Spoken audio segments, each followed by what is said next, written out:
한 주간 동안 잘 계셨지요? 오랜만에 눈이 쌓여서 눈을 밟고 오늘 하루 걸을 수가 있었습니다. 몇 년 만이죠? 전국이 다 눈으로 이렇게 하얗게 뒤덮인 것 같습니다. 어쨌거나 어려움을 겪는 분들이 눈 때문에 계실 것입니다만은 여러분 가정에 좋은 일이 있기를 예수님 이름으로 축복합니다. 오늘 저는 약속의 7번째 시간으로 천대의 축복과 임마누엘이라는 제목으로 함께 은혜를 나누려고 합니다. 성탄절을 앞에 두고 약속 시리즈를 이어오고 있습니다. 오늘도 성탄절을 한 주 앞에 두고 한 주 뒤에 있죠, 이제? 성탄절에 우리가 어떤 자세를 가져야 될 것인지에 대해서 말씀을 나누려고 합니다. 우리가 사용하는 단어 가운데 행복과 축복이라는 단어가 있죠. 이 두 단어는 모두 복이라고 하는 이렇게 뜻이 있기 때문에 의미가 비슷하게 느껴질 때가 있습니다. 우리가 흔히 알고 있는 이 행복은요, 영어로는 happiness입니다. 이 happiness는 우연히 뭔가 일어나는 happen이라는 동사에서 그 어원을 가지고 있습니다. 그래서 행복은 우연히 찾아오는 어떤 것이고요. 그래서 어느 날 갑자기 또 사라져버릴 수 있는 해프닝으로 끝나버릴 수도 있다는 것이죠. 바람처럼 왔다가 바람처럼 우연히 흘러가는 것, 이것이 세상이 말하는 행복이라는 것입니다. 행복은 그런 것입니다. 또 다른 복은 blessing인데요. 이 단어는 bleeding이라는 말에서 유래가 됐습니다. 다시 말하면 예수님께서 십자가에 달려 피 흘리심으로 인해서 우리가 얻게 된 복을 바로 blessing이라고 하는 것입니다. 하나님께서 이 땅에 사람 되어 오셔서 우리를 위해 십자가에 죽으시고 그 놀라운 은혜가 우리에게 구원의 길이 됩니다. 예수님의 십자가에 죽으심을 통해서 얻게 되는 이 구원의 복, 이것이 blessing, 축복인 것입니다. 출애굽기 20장 6절 말씀에는 바로 이 blessing, 이 복을 1000대까지 주신다고 하는 약속이 있습니다. 나를 사랑하고 내 계명을 지키는 자에게는 1000대까지 은혜를 베푸느니라. 이 말씀을 쉬운 성경으로 다시 보니까요, 나를 사랑하고 나의 명령에 따르는 사람에게는 수천 대 자손에 걸쳐 한결같은 사랑을 베풀 것이다. 이렇게 쓰고 있습니다. 이제 이러한 복을 받을 길을 열어주기 위해서 하나님께서 이 땅 위에 사람의 몸을 입으시고 오신 것이죠. 바로 이 사건이 임마누엘입니다.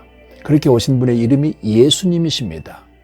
그리고 우리에게 이 1000대까지 받을 수 있는 복을 받을 수 있도록 길을 열어놓으신 것이죠. 자, 그렇다면 지금부터 어떻게 하면 이 1000대의 복을 받을 수 있을까요? 첫째, 자손 1000대의 복을 방해하는 환경을 이겨야 됩니다. 이 시대에 세대 간의 여러 갈등들과 충돌이 있습니다. 그리고 그 세대 차이에서 오는 여러 가지 사회적인 문제들이 있습니다. 부모와 자식 간에, 또는 기성세대와 또 현재 청소년 세대 간의 갈등 말입니다. 그런데 이러한 환경 속에 우리의 자녀들이 살고 있다는 것을 아셔야 됩니다. 그래서 이 세대를 좀 구분을 해서 있는 문화적인 그런 구분들을 제가 설명을 해드리겠습니다. 우선은 베이비붐 세대라고 합니다. 그 다음은 X세대, Y세대, Z세대, 그리고 요즘 많이 화제되고 있는 MZ세대입니다. MZ세대는 20대 이후 40대 전까지의 나이를 이 시대로 구분합니다. 근데 이 MZ세대의 특징이 있습니다. 이 특징들을 잘 아시면서 또 여러분 이 시대 속에 우리 아이들이 있다는 사실을 함께 생각해 주시기 바랍니다. 이 MZ세대는 폭로하는 세대다. 또 MZ세대는 읽지 않고 보는 세대다. 또 MZ세대는 설득되지 않는 세대다. 또 MZ세대는 TMI 세대다. TMI를 통해서 극단적인 인식을 만들어가고 강화해야 한다. 이 TMI, Too Much Information인데요.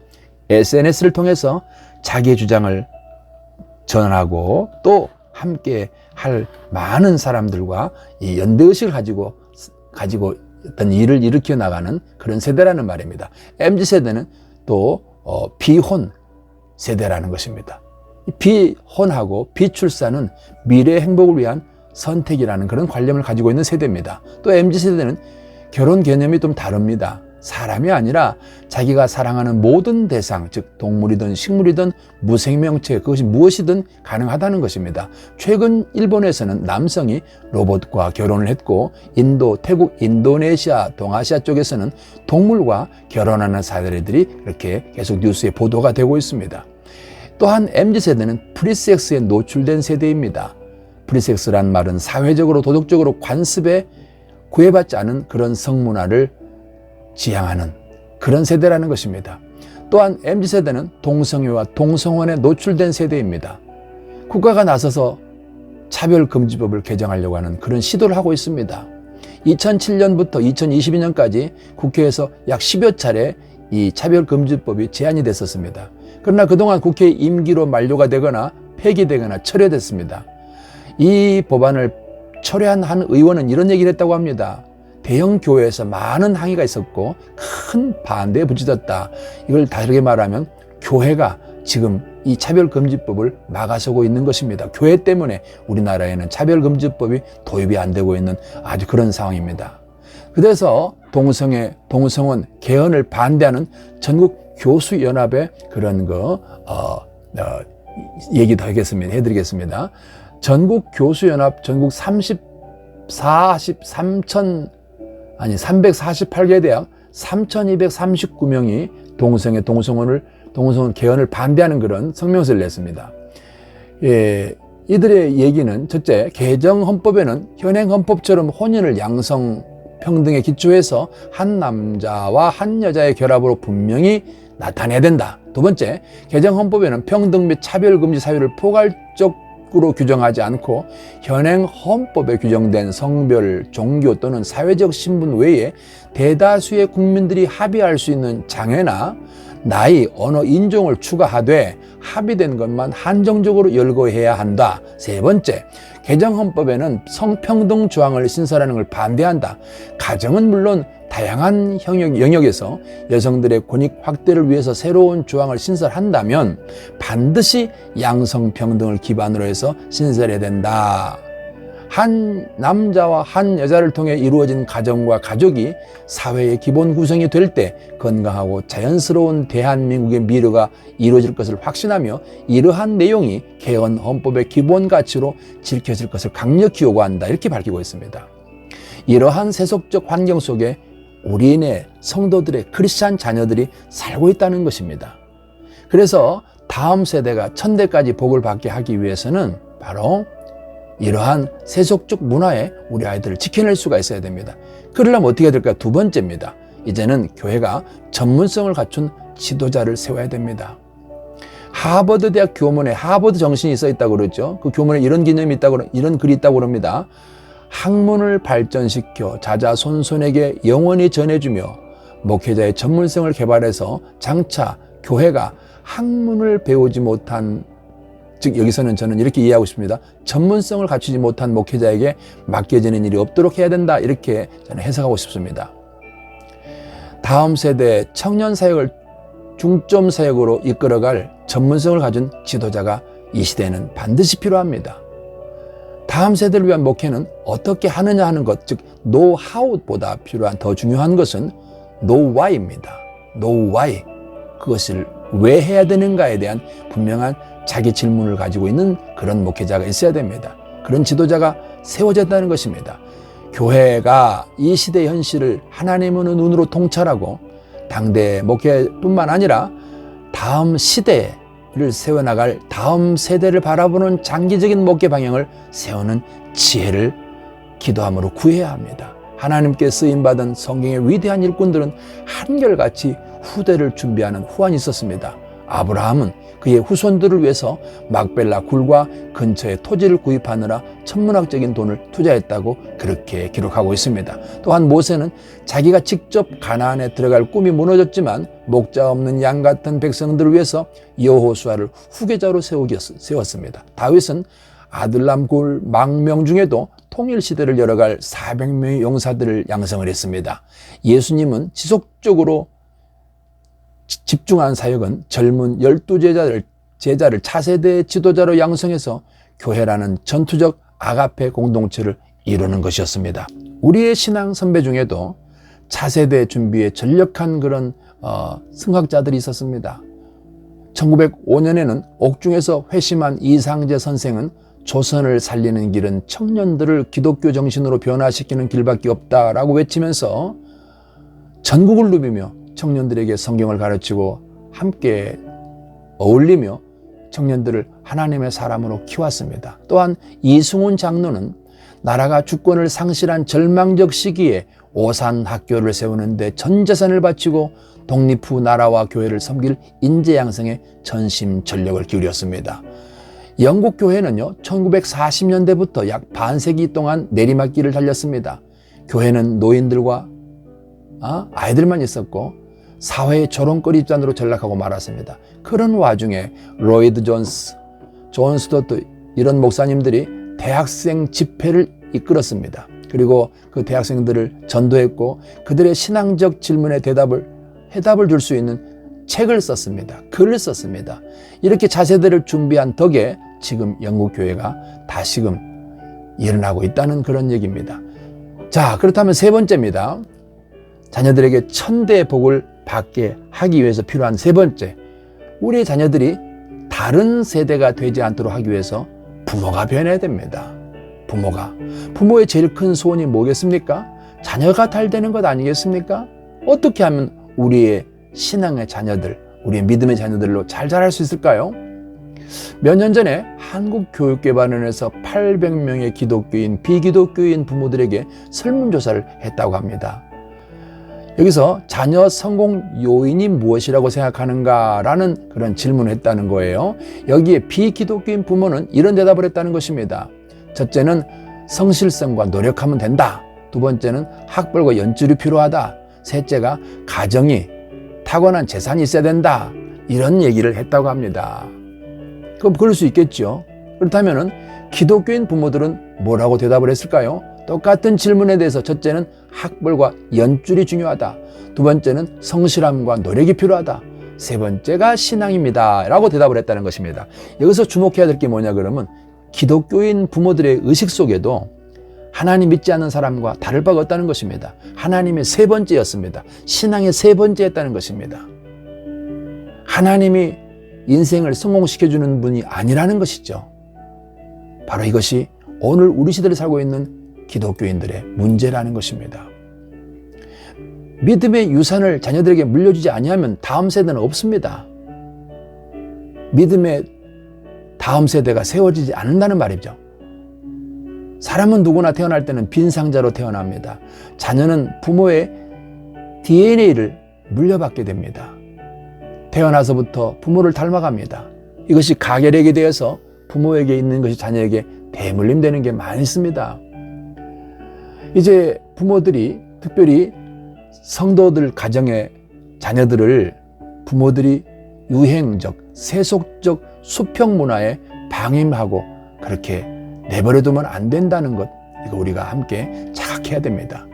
그리고 하나님을 향한 성경적 수직 문화를 가르쳐서 전수해야 됩니다. 디모데후서 1장 5절에서는 이런 말씀이 있습니다. 이는 네 속에 거짓이 없는 믿음이 있음을 생각함이라. 이 믿음은 먼저 네 외조모 로이스와 네 어머니 윤희계 속에 있더니 네 속에도 있는 줄을 확신하노라. 어떻게 디모데가 이런 믿음을 가질 수 있었을까요? 디모데후서 3장 15절은 말씀하십니다. 어려서부터 성경을 알았나니. 바로 믿음의 부모는 자녀에게 이런 신앙 계승, 영적 DNA를 계승해 줄 수 있어야만 하는 것입니다. 이것이 지금 이 시대에 천대까지 복을 받을 수 있는 세 번째 이야기입니다. 유대인들은요, 아브라함 때로부터 지금까지 약 4,500년 동안 변함없이 그들은 가족 간에 또는 세대 간에 이런 충돌 없이 살고 있습니다. 그 원인을 바로 신명기 6장 4절에서 9절에 말씀하시는 이 쇠마, 하나님 말씀을 들어라 그리고 순종하라 라고 하는 이 쇠마라는 이 말씀, 네 자녀에게 부지런히 가르치며 집에 앉았을 때든지 길을 갈 때든지 누워있을 때든지 일어날 때든지 이 말씀을 강론할 것이며 라고 하는 말씀입니다. 하나님의 말씀을 지속해서 반복적으로 그들은 듣게 하고 교육했습니다. 그래서 마음을 다하고 뜻을 다하고 힘을 다해서 하나님을 사랑하게 했던 것이지요. 이 마지막 시대의 교회 생존 비밀은 세대 갈등 없는 교회를 세워야 합니다. 세대 갈등 없는 가정을 세워가야 됩니다. 그 비밀이 어디 있을까요? 바로 신학 계승, 신앙 계승임입니다. 지금 우리나라는 너무나 다른 세대가 한 교회 공동체라는 지붕 밑에 두 살림을 하고 있기 때문에 유초등부, 청소년부, 청년들이 사라집니다. 점점 노인들이 자리를 차지하고 그 노인들이 떠나면 이제 교회는 어떻게 되겠어요? 텅텅 비게 되겠죠. 규모가 크거나 작거나를 떠나서 교회 공동체 안에 성경적, 신앙적 세대차가 없어야 됩니다. 그리스도 중심의 동일한 신앙과 문화를 형성해서 주님 오실 때까지 세대차 없는 교회를 이루어가야 됩니다. 어떻게 하면 되겠어요? 바로 하나님의 말씀을 가르치는 길밖에 없습니다. 가정에서 부모가 믿음의 롤모델이 되어줘야 됩니다. 그리고 자녀들에게 주일 성수의 롤모델이 되어야 됩니다. 섬김의 롤모델이 되어야 됩니다. 순종의 롤모델이 되어야 됩니다. 기도하는 롤모델이 되어야 됩니다. 이렇게 성경적 가치를 부모들로부터 자녀들이 보고 배우게 해야만 하는 것입니다. 전대 복을 받는 가정을 위해서는 반드시 부모가 롤모델이 되어줘야 되는 것입니다. 박용문 목사님이라는 분이 쓴 글을 잠깐 제가 소개하겠습니다. 나의 아버지이며 내 생에 있어서 가장 큰 영향을 끼친 분은 우리 아버지시다. 하나님의 부르심을 받아 이 세상을 떠난 지 15년의 세월이 흘렀지만 기도방석 위에 앉아 몇 시간이고 기도하시던 아버지의 모습은 아직도 너무나 생생한 이미지로 남아 나를 계속 형성해가고 있다. 부모의 이미지가 자녀를 교육한다. 이것이 자녀 교육에 대한 나의 분명한 믿음이다. 그의 삶이 하나의 이미지가 되어 내 가슴에 새겨져 있다. 지금도 아버지의 이미지를 떠올리면 내 눈에 눈물이 맺히고 내 가슴이 따뜻해진다. 나도 그렇게 살아야 될 텐데. 부모의 이미지는 생전에만 영향을 끼치는 것이 아니라 평생토록 지속된다는 것입니다. 아버지께서 나에게 들려준 교훈의 내용만이 아니라 비록 침묵 속에서도 그 눈길과 몸짓 그리고 무언의 표정들과 존재 자체가 소리 없는 힘이 되어 내 삶의 구석구석에 영향을 미치고 있다. 이렇게 적고 있습니다. 자, 사랑하는 성도 여러분, 천대까지 내 가정의 믿음의 명문 가문을 이뤄갈 수 있는 길은 오늘 당장 지금 우리에게 필요한 것은 자녀들에게 부모가 신앙의 롤 모델이 되어줘야 됩니다. 여러분의 모습을 자녀들이 보고 있습니다. 배우고 있습니다. 12월 성탄절이 바로 한 주 남았습니다. 성탄절에 오실 예수님을 기다리면서 자신을 성찰해 나가는 그런 남은 시간 되기를 예수님 이름으로 축복합니다. 감사합니다.